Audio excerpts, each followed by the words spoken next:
I want to discuss an extremely important perception or attitude that is really part of Jewish thought.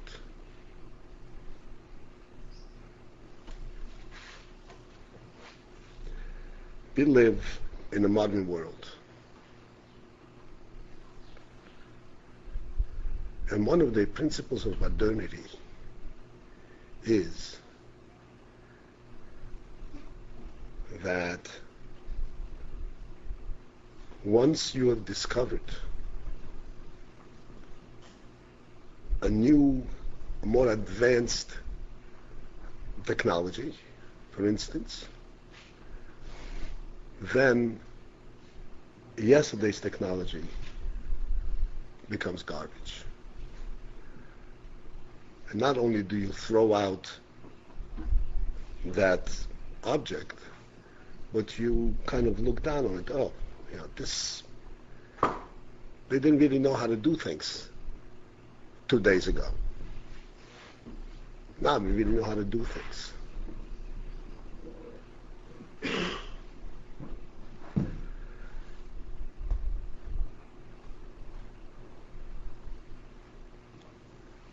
By extension, or perhaps as a basis for this,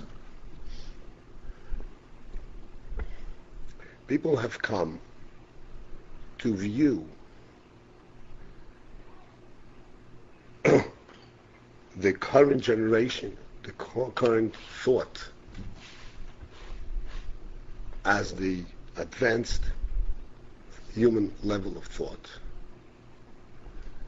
dissociating from yesterday's thought. As I mentioned, I believe, in one of the talks,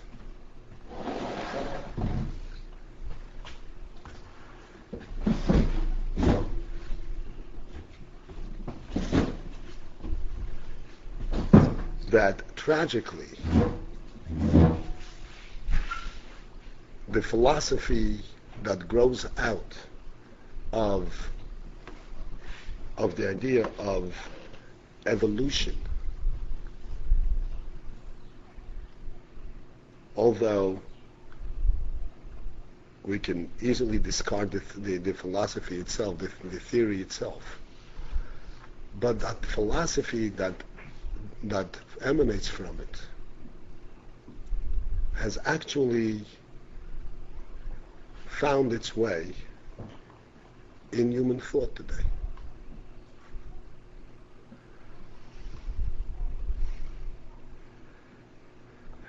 And every generation,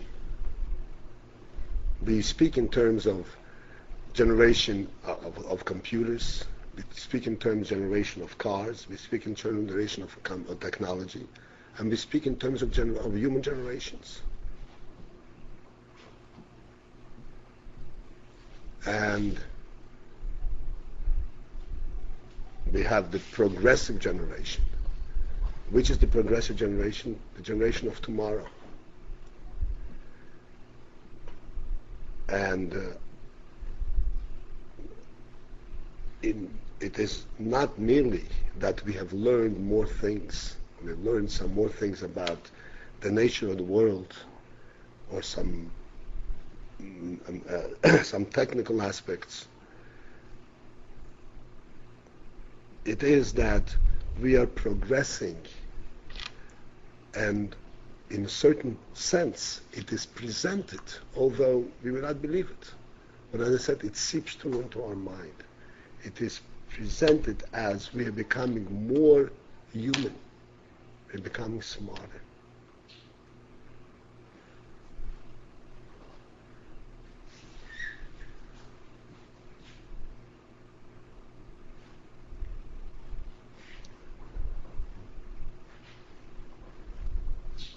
The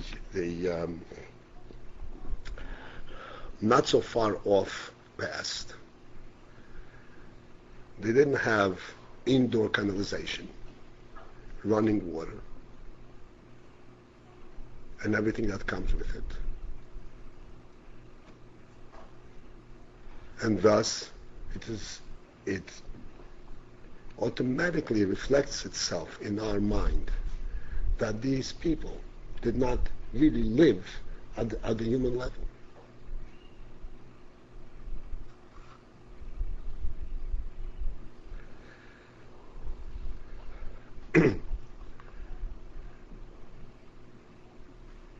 In the general world history, for those who have studied history, I'm sure some of you studied more, some of you studied less. In world history, this perception, this idea, is actually promulgated and presented as a view of the world.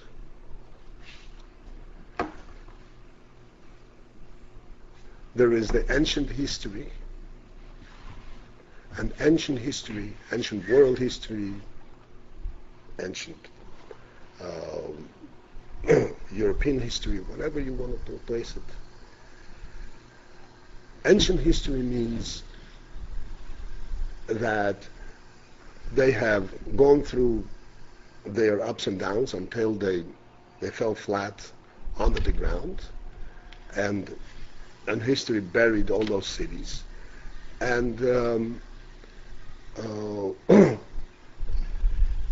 there is something that we progressive people have learned from them. And then they are dismissed as non-existent in our lives. I once saw a little caption, I believe in a high school history book. The Hebrews, it was one little paragraph. The Hebrews, that refers to the Jewish people. I don't remember the wording exactly. An ancient people that lived in a certain period of world, in world time. We got from the Hebrews the idea of believing in one God. End of story.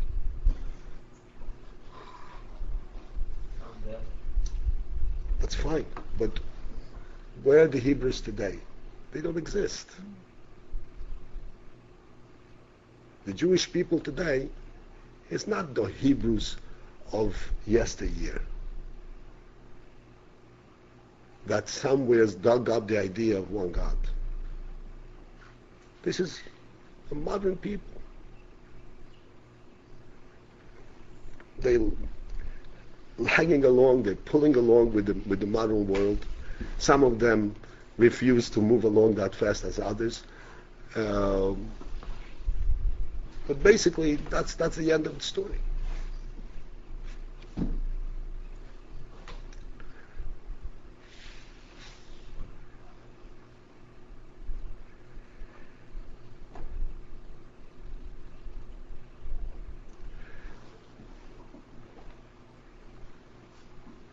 Approaching life, our lives, individual life, daily life, with this philosophy, one can easily find himself on a desolate island, figuratively speaking. There is no backing. There's no basis for my life. It is what I understand, what I make out, and what I investigate, what mistakes I make, and what I learn from them. This is what forms my life.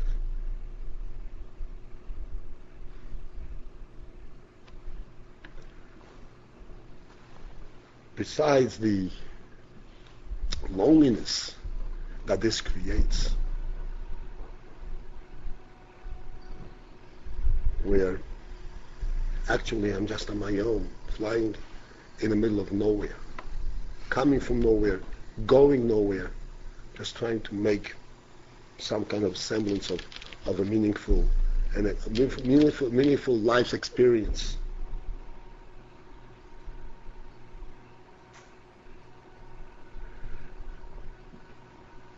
I mentioned to you the other day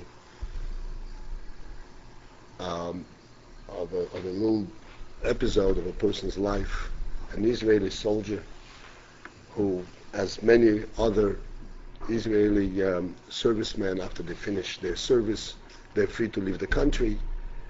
So what is the first thing they do?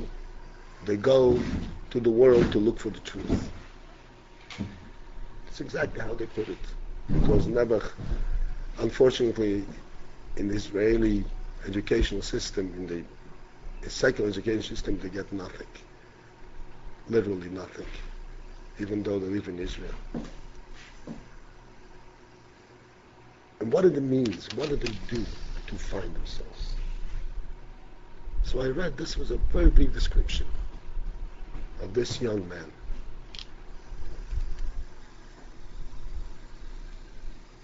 They go and put themselves in all kinds of trying circumstances. Living in swamps, among reptiles, living in no man's land, subsisting on garbage.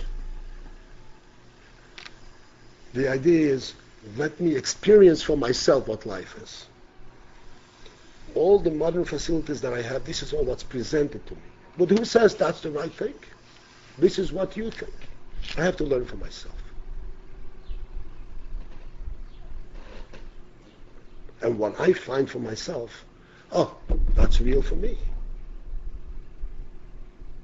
Then, at least I have a footing, I know what I am.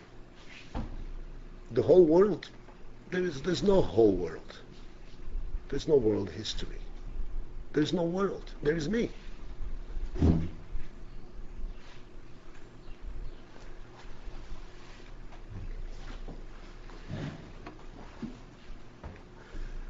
This is an unfortunate extreme, although by far not uncommon.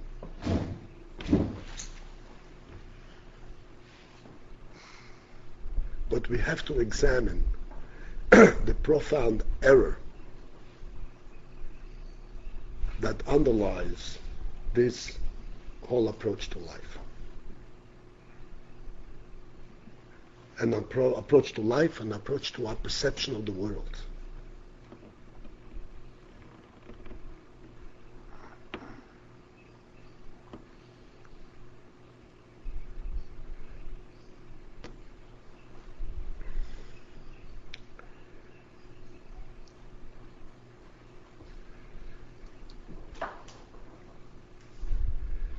We say,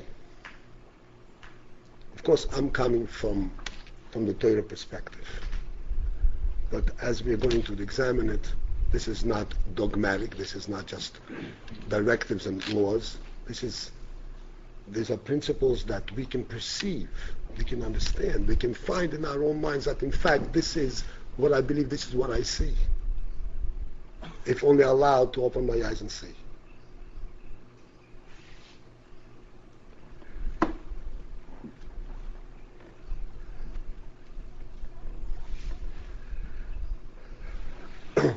The principle of Yiddishkeit, of Jewish thought, if it were to be expressed in one word, it is Hashem Echad.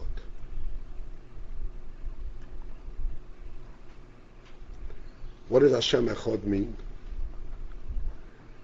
As Chassidus explains, some of you may have had some exposure to this.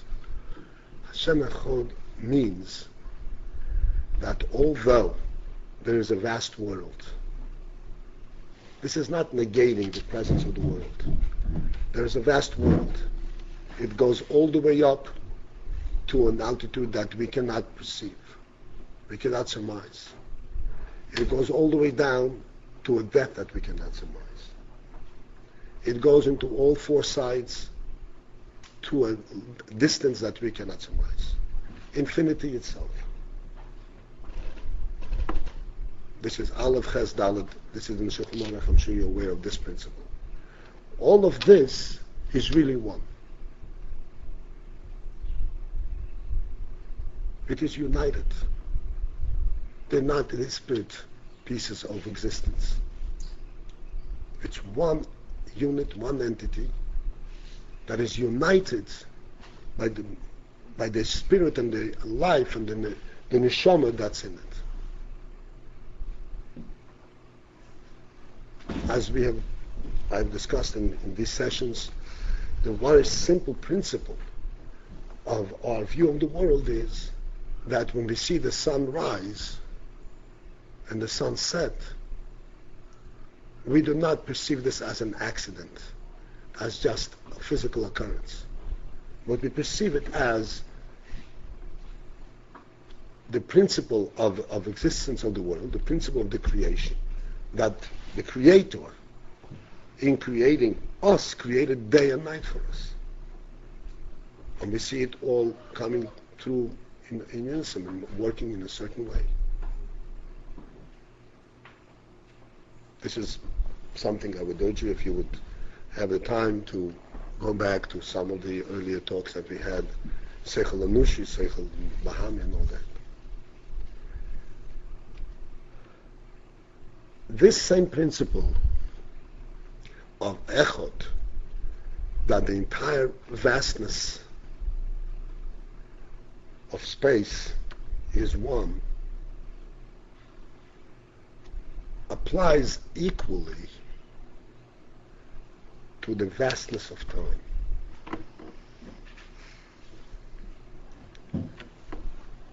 Although perhaps in time is a more subtle, more refined concept than space, and therefore in time it is more difficult to relate to it, because in our perception a second ago is in the past. We don't have it. It's no longer there.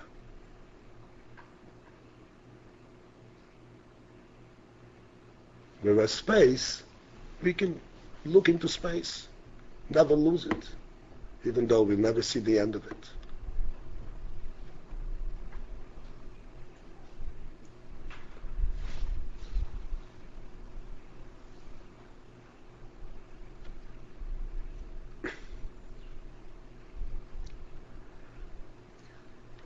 But the truth is, I don't mean the truth in an absolute sense, the truth as it pertains to us, in our mentality, in our attitude, in our life, practical view of life. All of space and all of time is united.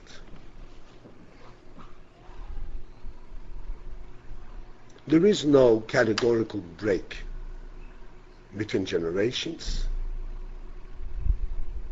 between various epochs, various periods. From the beginning of time,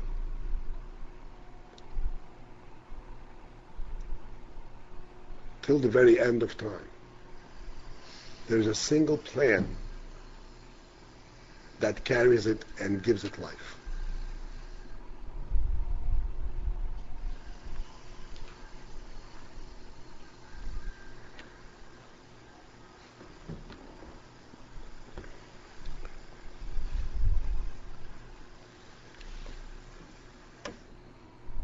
The Rebbe once, in a Sikha,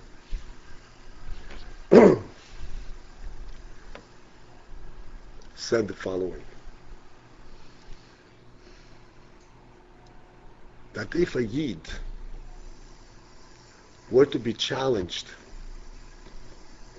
to himself, living amongst whatever neighbors he lives in, and he sees their way, and he sees what his ways are supposed to be. And he thinks to himself, where do I get the strength to paddle my own boat in this turbulent sea? the graphics are mine. So he says he has to reflect only on one thing. He has to reflect that at the time when his neighbors, it means non-Jew, ancestors were eating raw human meat, flesh, his ancestor was going around the world teaching the world about the unity of God.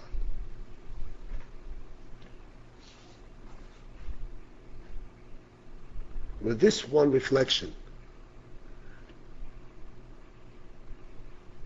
he will have the clarity of vision and understand that he has a different spirit flowing through him. Even though physically it's hard to distinguish, but he's got a different neshama.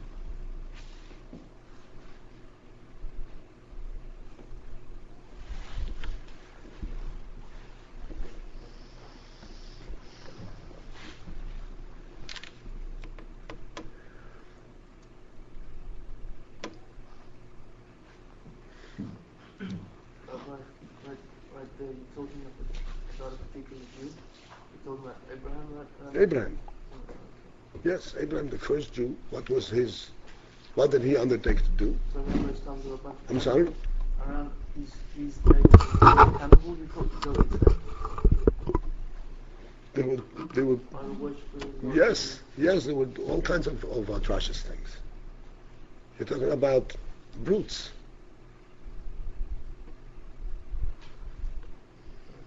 Much of it.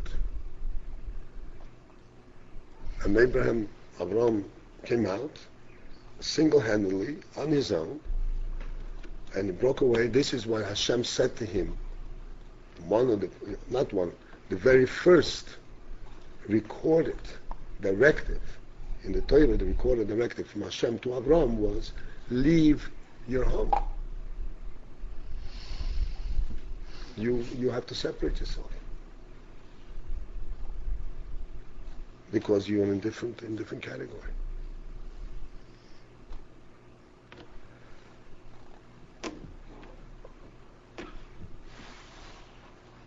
Since that time, since Abraham,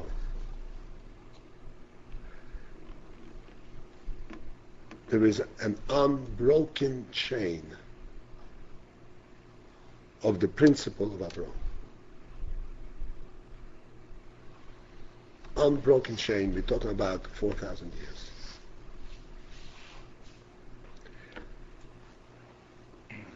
This unbroken chain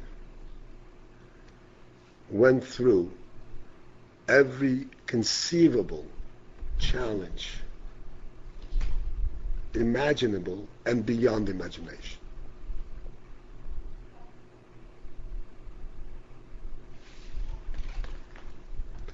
And it was carried through. And the reason it was carried through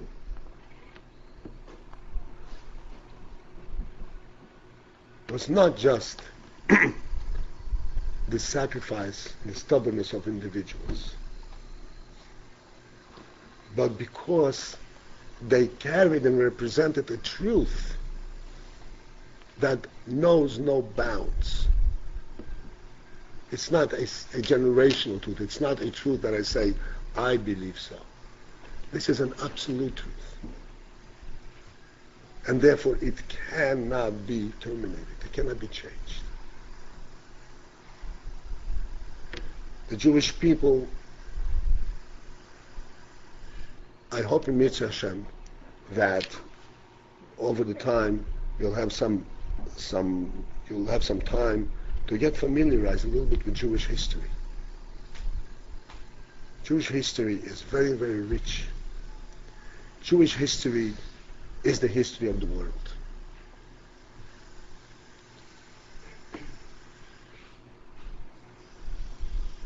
In Jewish history, there were many ups and downs. Sometimes the Jewish people were reduced to a trickle. to a handful. Even as the Gemara tells us, even in our bright days, in time of the Tanoim, the Gemara tells us that Rabbi Akiva was left at one time with 5 Talmidim. The great Rabbi Akiva, who had thousands of Talmidim, at one moment he was left with 5 Talmidim. And then from these 5, it was rebuilt. And it is the same chain, the same light that dims and brightens up.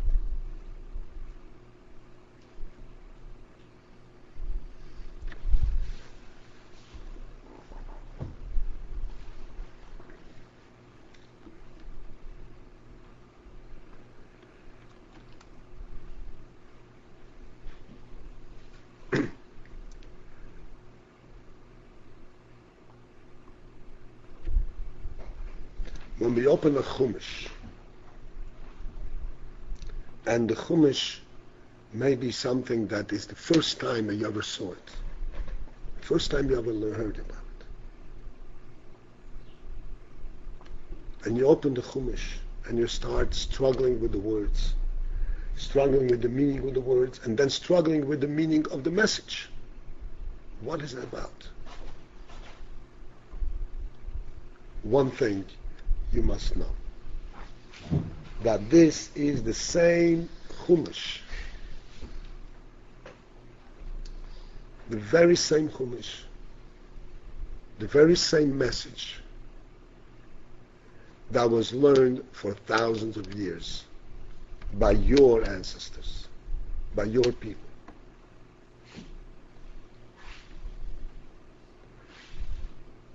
You are not recreating. You're not restarting. The truth of what you learn is not dependent on how much of it you understand, how much of it you agree with.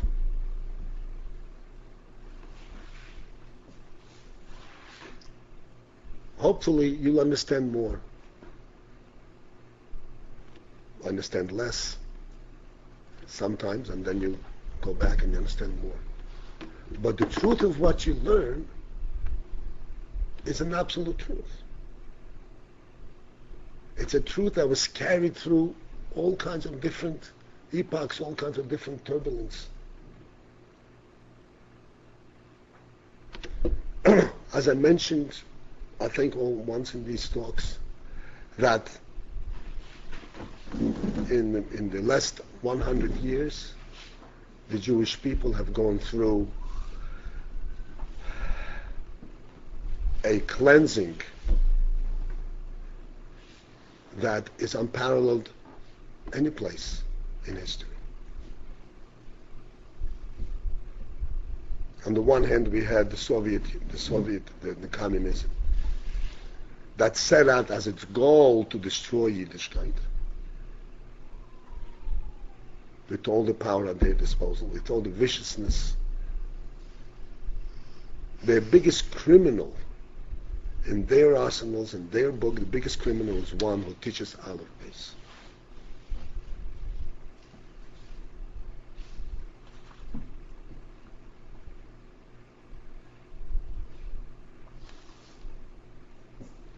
And then on the other hand, we had the blessed country, the blessed land America, where somehow,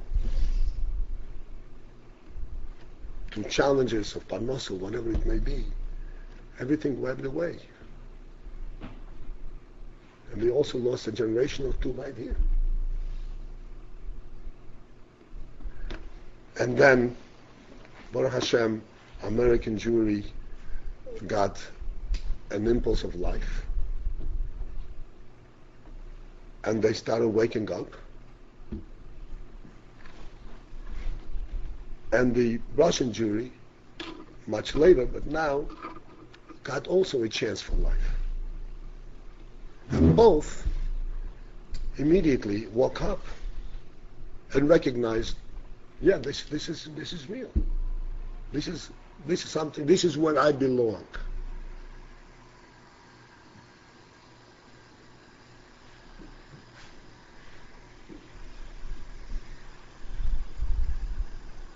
This principle, that this is where I belong, is very, very important.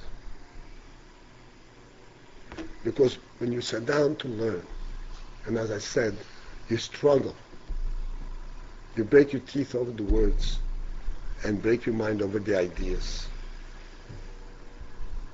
and you get discouraged. I will never know this. I will never get to this point or to that point.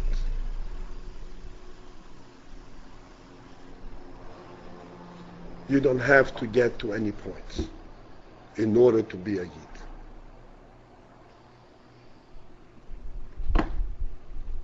This is a truth, a reality that connects you to Yidden for all generations. You're not here struggling on your own to find it. It's there, it's yours. The minute that you turn around and you said, oh, this is Yiddishkeit, you found it. You reconnect. The chain has been reconnected.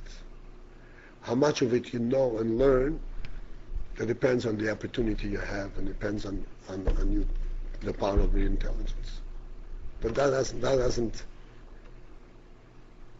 measure the degree of your relating to it, of your relationship.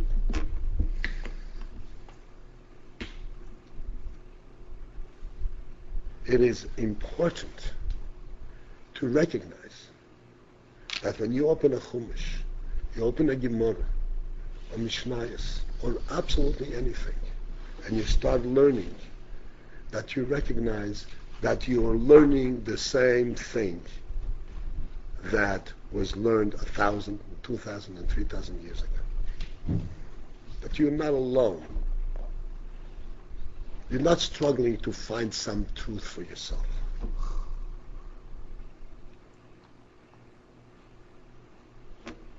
You're in good company.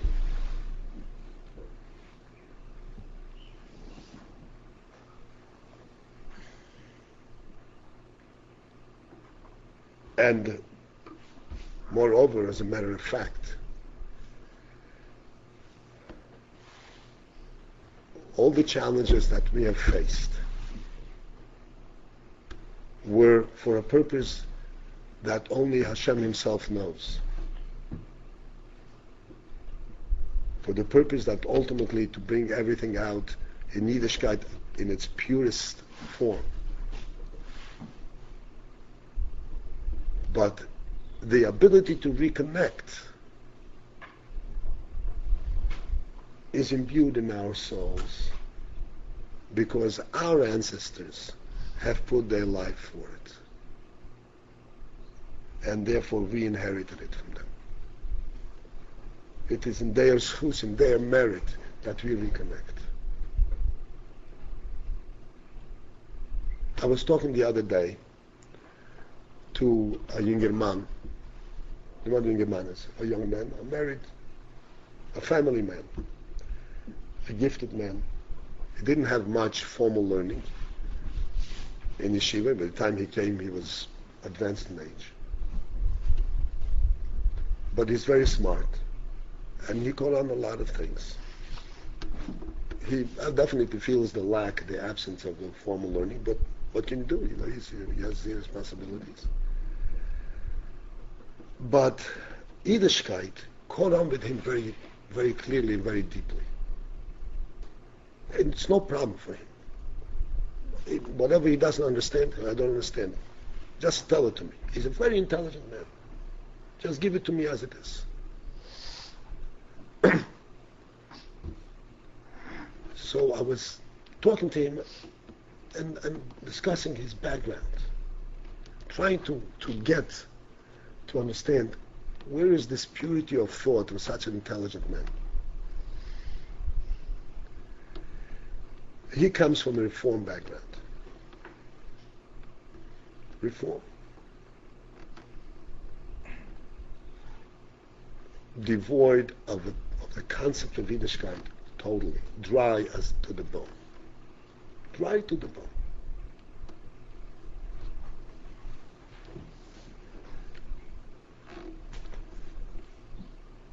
But he remembers one thing from his youth. His mother, Allah Shalom, lived a reformed life. But one thing she had as a principle somehow imbued in her mind, that her children are going to marry non-Jews. Whatever they do is okay, but they're not going to marry out of the people. So he remembers when he was in high school, and there was a teen party, and he went to join the party. And there were, of course, it's a mixed party. And she found out that he is at this mixed party and there are non-Jews there. She went right in. This modern woman went into the party, pulled him out of there and says, "You don't belong here."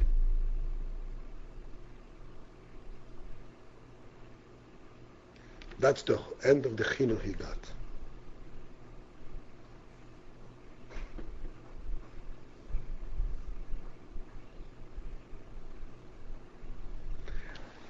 How did she have the strength to do it? Probably her grandfather had exhibited a certain strength, a certain dedication. And she knew that if she wants to maintain some semblance of Yiddishkeit, it doesn't happen without dedication. Whatever it may be. The point is that he got it from someplace.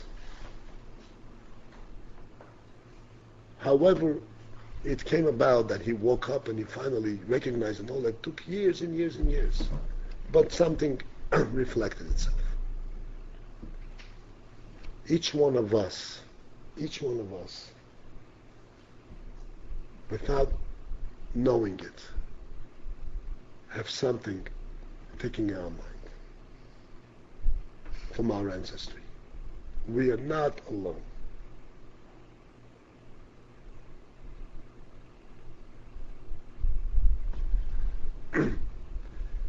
The Rebbe, unser Rebbe, in later years, when you started talking about Mashiach in a very actual way, factual way, one of the things that he said was, because the previous Rebbe said, Le'alta l'tshuva, le'alta l'giula. I'm sure you heard this term. Le'alta l'tshuva, immediately for tshuva and immediate to come to redemption. And the Rebbe went a step ahead and he said, we all did tshuva already. The Jewish people had done tshuva. And then at one other time, at one other moment, the Rebbe said, because the Gemara says that the redemption can come if kulei zakai, if all the people are zakai, are meritorious, or chas v'shalom they're all not meritorious. And the Rebbe says they're all meritorious. Kulam zakai. So you turn around and say, what do you mean zakai? You turn around, you see Yidden who refuse to put on tefillin even if you ask them to. And whatever they can do. And the Rebbe says, Kulam Zakai.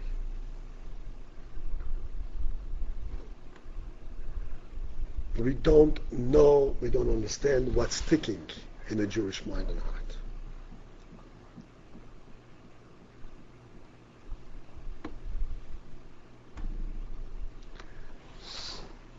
I had the following experience.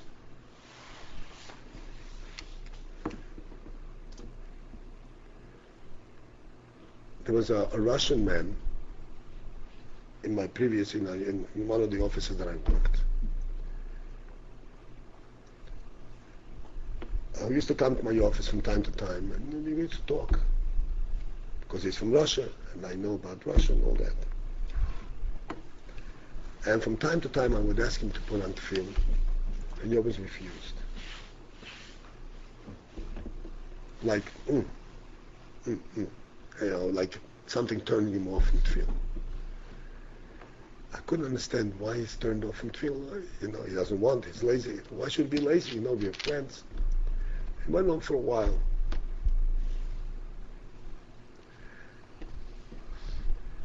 Then, over the periods, over the time, we had all kinds of different discussions.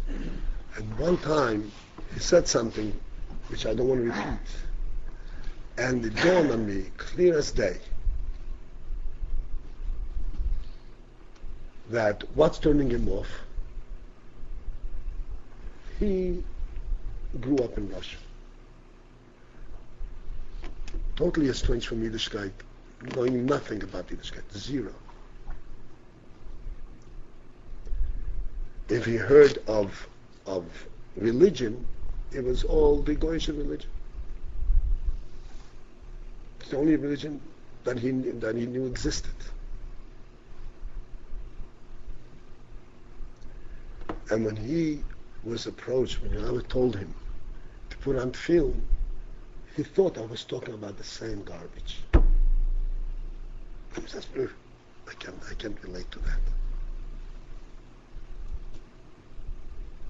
You follow what I'm saying? So this Eid, who is refusing to put on tefillin, is actually making a statement. I can only believe to one God. I can't really believe in anything else.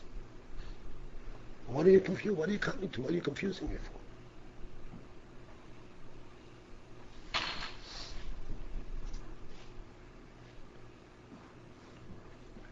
This is the state of affairs we're at.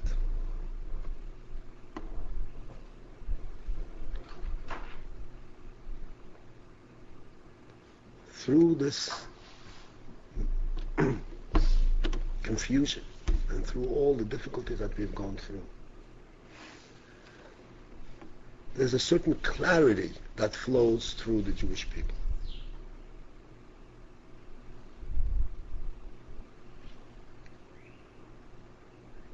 And the one principle that we have to remember, and this is important for us here,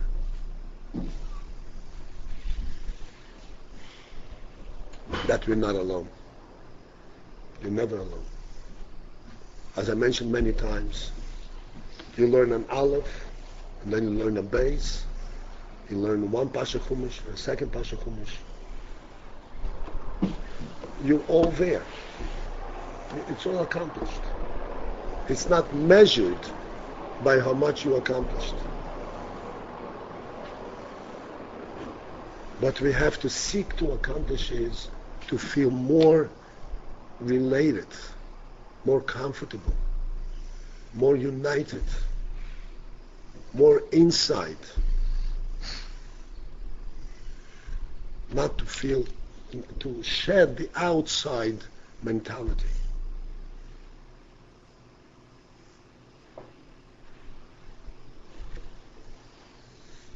Did I mention to you one time the story? Maybe you heard it from other places. The story of the Frierdiker Rebbe. It's worth mentioning again, makes a difference. When the Frierdiker Rebbe was a little boy, and his father, the Rebbe Rashab, came into the Cheder to test the class, the boys that were learning in class. And the Frierdiker Rebbe was an extremely joyous child. He was a joyous man throughout his life, with all the suffering that he went through. He never lost this inner joy. But as a child, this was his mark. So he was sitting there in the Cheder, and his father came into the Cheder to test the boys. And the boys, they learned well, they knew well, and so forth. And the Frierdiker Rebbe, I didn't know how long it was, Imam's a young child. So he writes in his memoirs that as they were sitting in the cheder, he glanced out the window. And the window was a beautiful spring day. And the thought kind of flew through his mind and said, when is this going to be over so I can go and run in the beautiful sun? It's the fleeting thought. And his father, the Rebbe, noticed. And he read his mind. And he stopped the Faher for a moment. And he turned to him and he said, it is preferable to be outside and be looking inside than to be on the inside and be looking outside.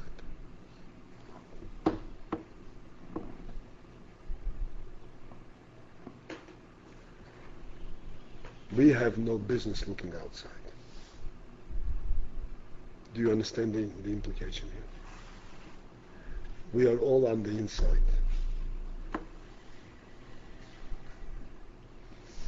Even though you have just come to it, you just began to learn. You just started to learn, but you belong, you reconnect to where you are. You always were here. Unbeknownst to you. Like I pointed out, this Yid who refused to put on tefillin, is he outside or is he inside? He refuses to put on tefillin. And it turns him off. Why? Because he doesn't want to be outside.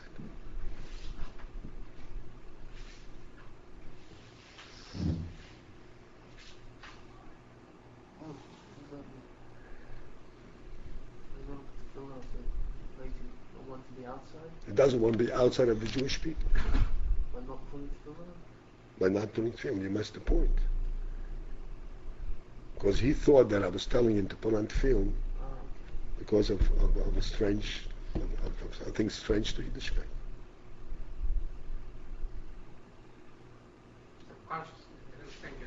I'm sorry? Subconsciously, didn't actually think that he knew that tefillin was Yiddishkeit. He just but he didn't know. Religion because he thought that the religion is Christianity. Yeah, he had no idea what it is. He never heard of different things. He had no idea, and this is how you grew up, and he grew up despising it. You understand? Religion theory. Yeah, because he thought that's what it represented. And you couldn't relate to it.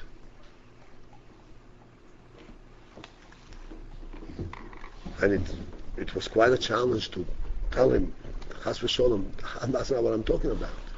But this is what he grew up with. Have you find an angle to get to Do again. I can't see. Huh? That's it. You don't want this. I can't see. I can't hear you. How do you get an angle to, like, you're wrestling somebody, you can see how to open them up. Get him in the head, couple of attacking, get him taken down. But in a spiritual way, if someone's got his hands out, how do you get him? You just want the best for him, but how do you in a wrestling match, right? What is the first thing, the first level of success in wrestling? Yeah. I'll tell you if you don't know. You probably know better than me. That's right. The first level of success is to be accepted into the ring. Be accepted Into the ring. into the Ring. Whether you win or lose, okay, so you lost, but you're accepted in there.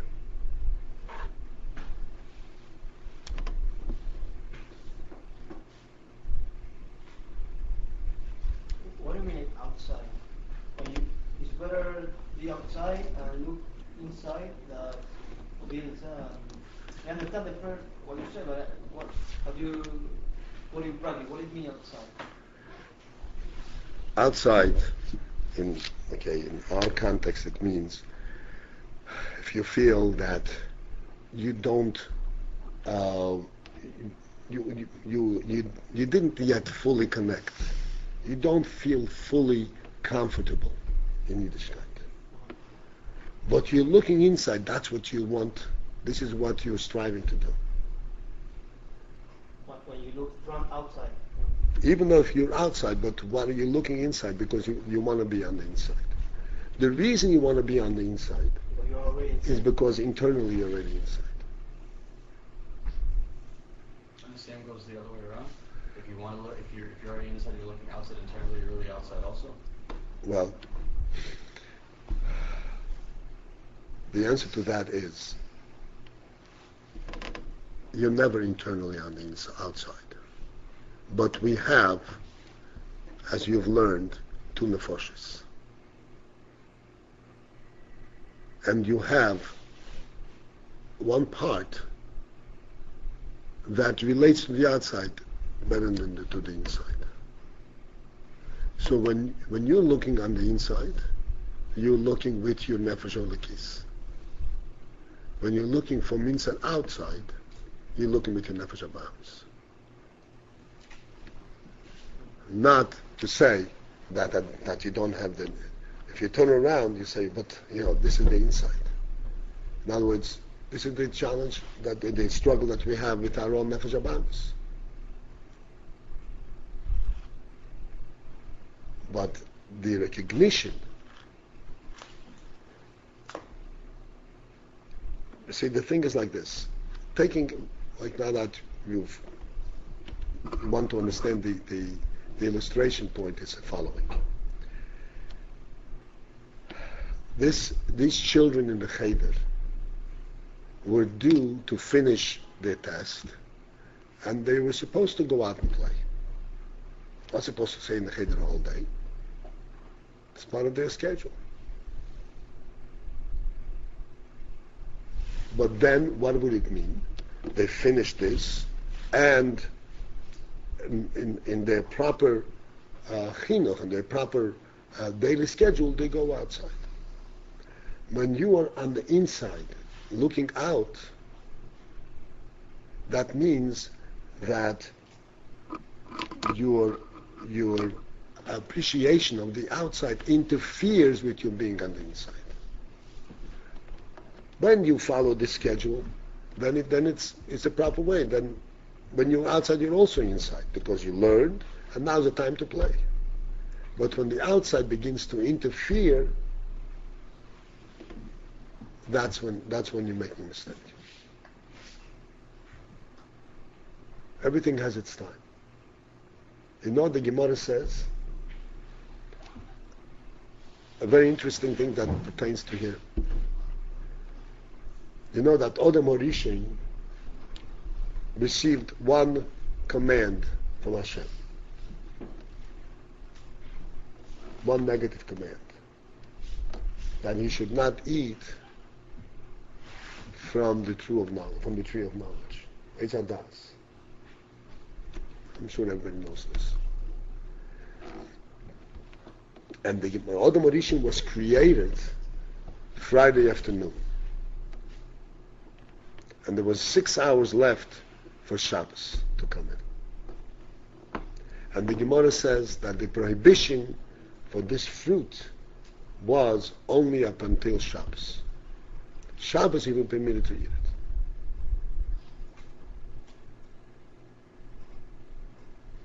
And it didn't last those hours, whatever moments. He was drawn to it, and he failed this test, which was a very serious error because we are still creeping out of it. There is much, I'm sure you understand that there's much to be spoken about and to understand what happened over there and how it affected all generations since then. But one principle that we have to understand is that Torah life encompasses all of human life.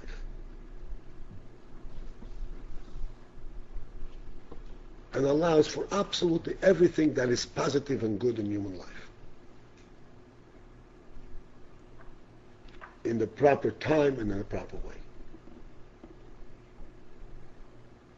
The Gemara also says another shocking thing. Very interesting. The Gemara says, I'll quote the Gemara so that you will hear the words, and I'll translate. The Gemara says, Kol ma de'oser lo rachamona, shori lon kavosei. Which means everything that Hashem has forbidden to us, He has also permitted something in substitute. Something similar.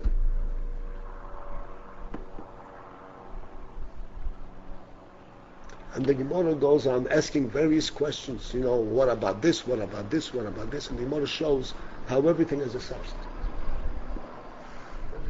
Everything. In other words, it's not a question of restriction.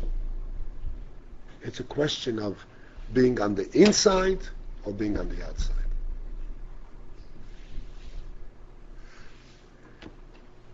I'll explain it in the following words, and then we'll have to finish. The Gemara asks the following question. What's greater? If someone does a mitzvah because he understands this is the right thing to do, he wants to do what Hashem wants to do, or because he was commanded to do it. The Gemara says that Avraham Avinu kept the whole Torah, all the mitzvahs, before they were given.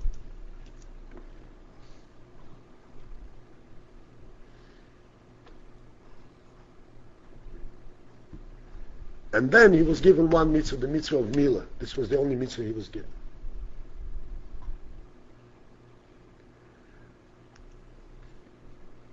Similarly, a child can do all the mitzvahs. Up until the age of 13, he's doing all the mitzvahs, but he wasn't commanded to do it. And then, at the age of 13, he has a commandment to do it. And there are many other instances, like women are at chayiv in certain mitzvahs. So the Gemara asks a very simple question. What's greater? Mitzvah v'isa or eina mitzvah v'isa? Someone who is commanded and he does it as a result of being commanded, or he does it without being commanded. Does it on his own. He volunteers to do it.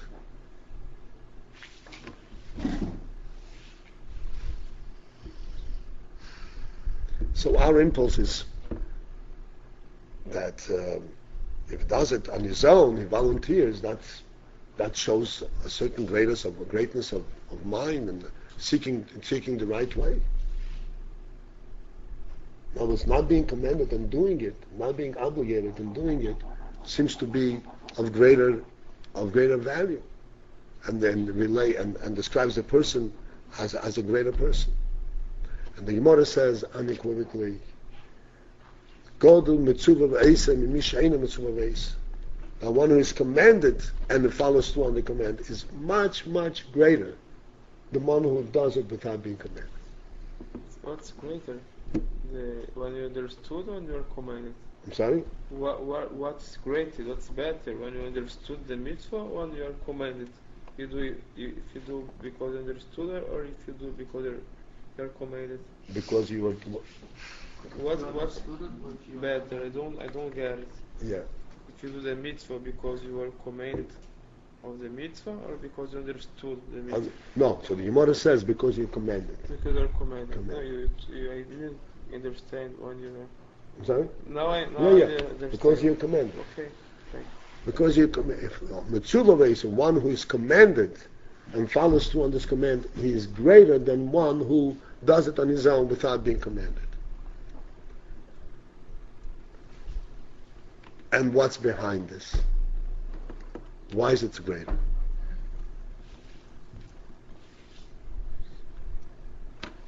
Again, it's in itself, and what's called the Torah Shlema, there's much, much to be spoken of in explaining this Indian. But one principle that, in the context of what we discussed, we can readily see that when you do it because you understand it yourself, you're doing it as an individual. Because you understand. When you're doing because you command it, then you're relating to Hashem. It's in a totally different relationship, totally different place in life. The power of that deed is infinite because you're inside. You're what? You're inside? Yeah.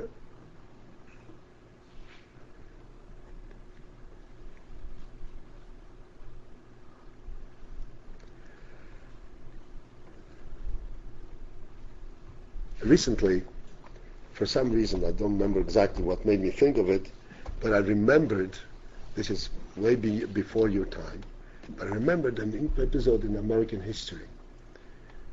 During the Korean War, do you know there was you're not an American, but you know the Korean War, right? I know. You know the Korean War. The Korean War was a very scary war. The reason it was scary is because it came in aftermath of the Second World War, very close by, like less than 10 years after. And the rivalry between America, between democracy and communism was first coming up. It was very scary. People were very scared that this is going to bring a third world war, God forbid. And so in the Korean War, the United States was involved very, very strongly, very heavily, and the general who was the top general in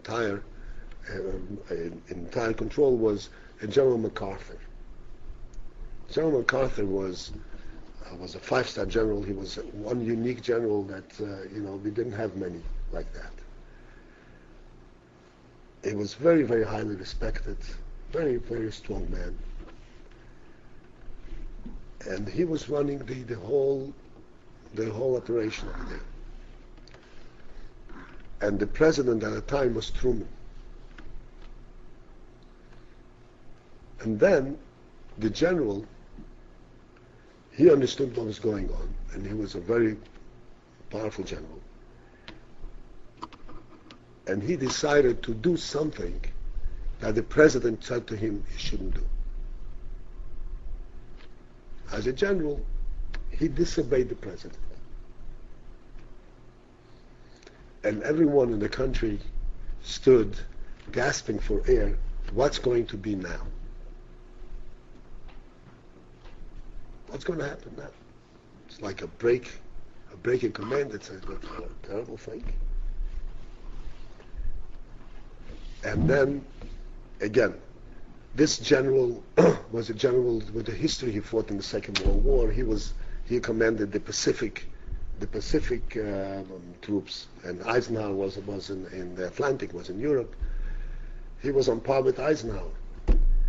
And I don't know if these words mean anything to you, but and everybody was gasping for air. What's going to happen?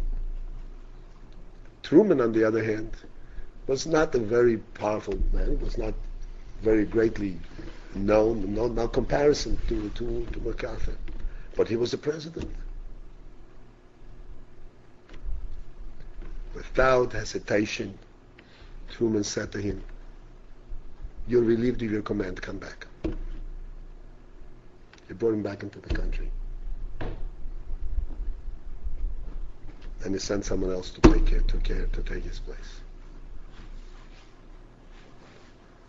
What does this mean? You may be doing very smart things. You may know better than anybody else. But you can't stray out. You can't do things on your own. There's a government. There's a system. And if you stray outside, no matter how well you do, whatever you do, you're destroying it.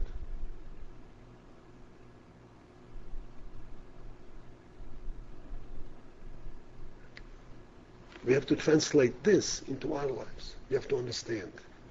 As I said before, none of us are alone.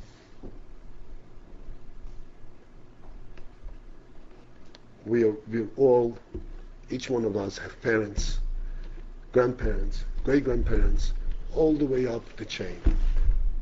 We all belong to the same nation. And this nation was not born today or yesterday. This nation, we do not dissociate ourselves from the backward people of 100 and 200 and 500 years ago. Whether they had canalization in their homes or they didn't. We learned their writings, and we recognize that their insights and their understanding of the Torah is infinitely more profound than ours, and that's what we relate to.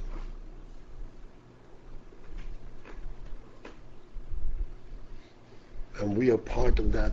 We are part of that nation. We're proud to be of it. So no matter where our struggles are, the first thing that we have to recognize is that we are on the inside. We're always there. And then we'll find our little niche and the degree of our understanding. So we will never be lonesome. Never feel that I'm here in an island struggling on my own. There is a whole history behind me that supports me. And the history is united, as I said, just like Hashem Echad, Hashem unites all of space, Hashem unites all of time. There's not a break in the chain.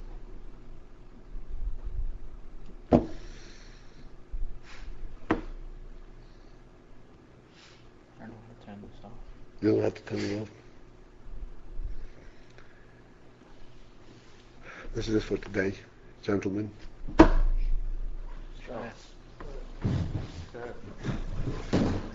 Go learn the simcha, the dedication, with warmth,